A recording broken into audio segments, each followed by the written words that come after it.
Во Женева се одржуваат дводневни трилатерални разговори за решавање на конфликтот во Украина и на кои се отвораат клучните прашања, вклучително и територијалните. За сега нема најава за значаен напредок, а Вашингтон ја повика Украина брзо да влезе во преговори. Американскиот председател Доналд Трамп изјави дека Вашингтон очекува поголема попустливост од Киев во продолжувањето на дипломатскиот процес. Во позиција сме каде што сакаме тие да дојдат на преговарачка маса. Портпаролот на рускиот председател Дмитрий Песков изјави дека денеска не се очекуваат информации за трилатералните разговори во Женева, бидејќи тие ќе продолжат и утре. Не мислам дека треба да очекуваме некакви вести денеска, бидејќи како што знаете, разговорите се закажани да продолжат утре.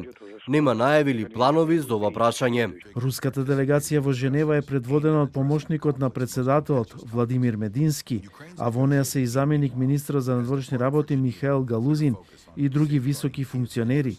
Американската страна ја представуваат специјалниот председателски пратеник Стив Витков и советникот на Трамп Джаред Кушнер.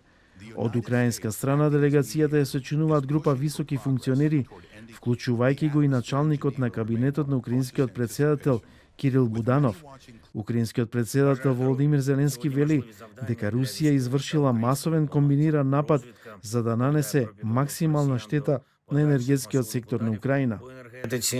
Тоа беше комбиниран напад, специјално дизајниран да нанесе што е можно поголема штета на нашиот енергетски сектор.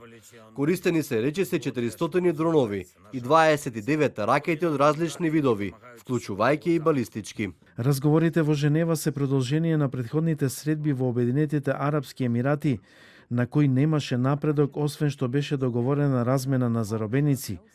Покрај трилатералниот состанок се очекува разговорите меѓу Русија и Соединетите Американски држави да ги оживеат и економските односи меѓу двете земји.